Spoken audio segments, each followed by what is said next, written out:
چا چې وادي نو هغه سړی کور پرېږدي یو میاشت دپاره بار ته لاړ شي او پلار والا نکاح وتړي نکاح پلار تړلی شي او که هغه راغی او هغه وایي اجازت دی به ټیک ده او که هغه وایي زما نه ده خوښ نو نکاح نه کېږي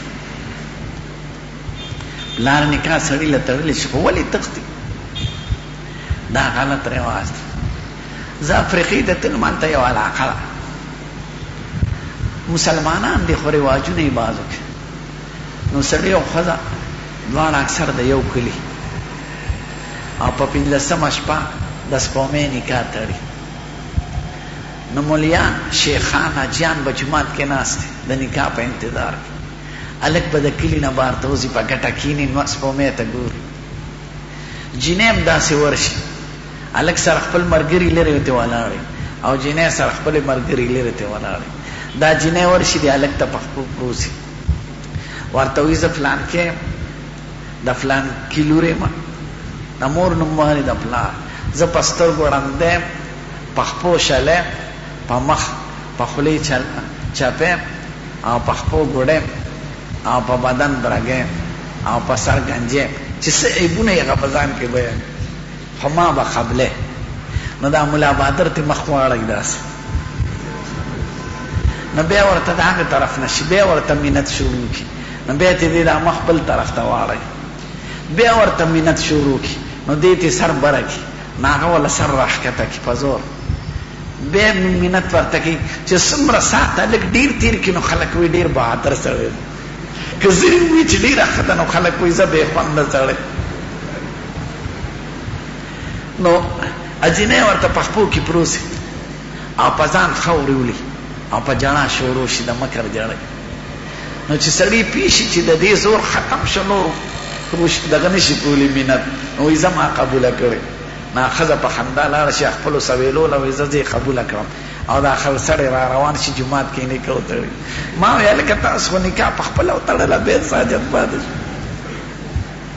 شیخانې کوي ملیانې کوي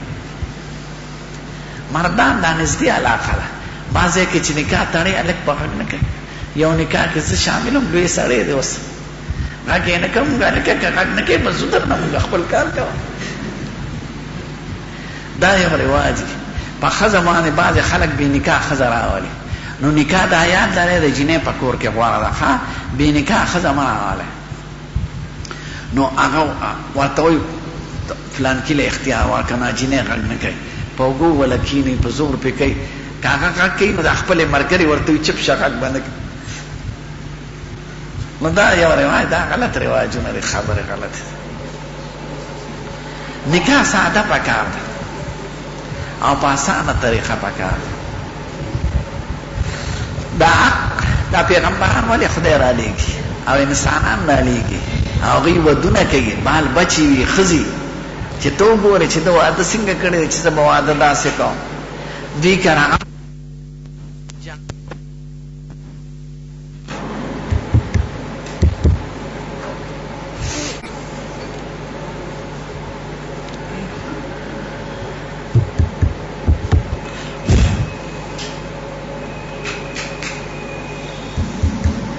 زما خپل شاګردان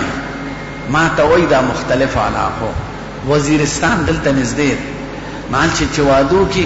هلک 3 میاشتې کور ته نه ځي اجینۍ ورکړی نو ما ته یو شاګرد وایي زه 6 میاشتې پس کور ته تللی ما یې دا ولې وی دا خو شرم دی چې زر لاړ شي هلکه شرم څنګه دی دا ټول خلک نه دي خبر دا ډوډۍ هم چې ورکړې ده څاروي هم پې حلال کړي دي ډوډۍ درله راوستې ده نو 3 میاشتې 4 میاشتې 5 میاشتې 6 میاشتې کور ته نه ځي وی دا یې ورته شیطان ورته دا وسوسې ښودله بعضې علاقو کې ما ته وایي شاګردان چې زمونږ علاقه کې سړی د حج نه راشي نو د کلي ټولې ښځې به ورته راړوځي ته به چې حجر اسود دی ښکلی یې ما وایي زه حج یې وله خراب د کلي مورې د سړي یا خورې مشره نو بیا هم یو خبره ده خو د کلي ښځې ټولې هغه ورته راروځي چې حج دې مبارک شي لکه دا څه کوې زناور پردې ښځې سره ورته راوتېدل او د حج نه په راتلو نو حج ولا هر څه درکړي. دا د قومونو رواجونه دي. که د خدای او د رسول طریقې مو نه کړې نو څوک به په یو ځناور د انګریزانو د خوراک ته دا لاټي برنسان فخر وایي که نه، خو موږ ورته د ځناورو خوراک وایي. قومونه خاندي ورپورې چې داسې کوي. ګوره تپوس کوئ په هره خبره کې چې زموږ ښکلی پیغمبر ودونه څنګه کړو، زموږ ښکلی پیغمبر غم څنګه کړ، زموږ ښکلی پیغمبر دا طریقه څنګه. بس هغه هدایت دی، هغه لوی انوار چې خدای را لېږلی دی د هدایت دپاره. نورو لارو کې هدایت نشته. واده کړه او دې نه یې تپوس نو کړی. حضور پاک له راغله وی قربان زه پلار واده کړی یم، ما نه یې تپوس نه دی کړی، زما هغه ځای نه دی خو ستا نکاح نشته. زه ازاده لکه پلاس خر واده کړه نو دا ظلم دی. زه یو علاقې ته تللی یم، هلته یو ځان ته پیران وایي ناڅاپه ښه سړی ما له راغی، د زوی یې 8 ورځې شوې وې د واده. ما ته یې ویې زوی مې مړ شو او داسې زه هم خفه شوم. ما ورته ویې کاکاجي هغه انګور سره به څه کوې، ځکه چې دا د هغه ملک رواج. وی دا به مې بل زوی ته ناست دی که نه. ما زوی دی څومره دی؟ وی سکول کې 5 جماعت یې کسې وی.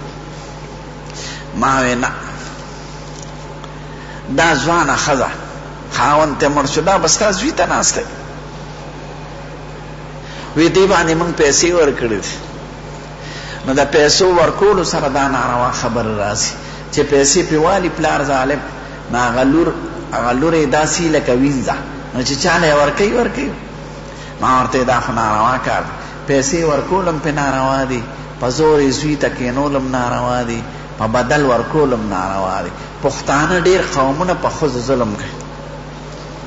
نو دا ظلم مه کوئ. د ښځې او د سړي صرف یو درجه فرق دی، نور احکام یې ټول برابر دی.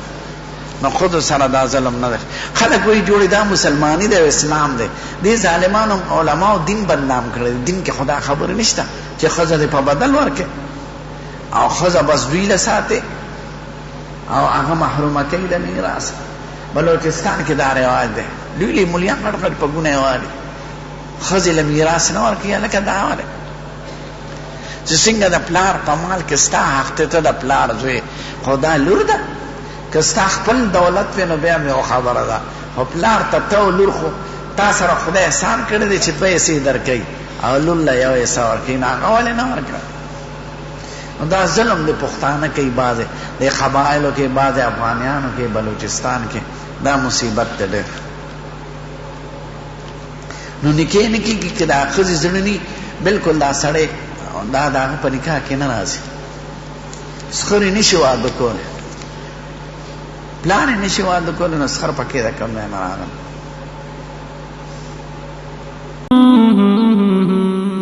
سر بکاف سر بلند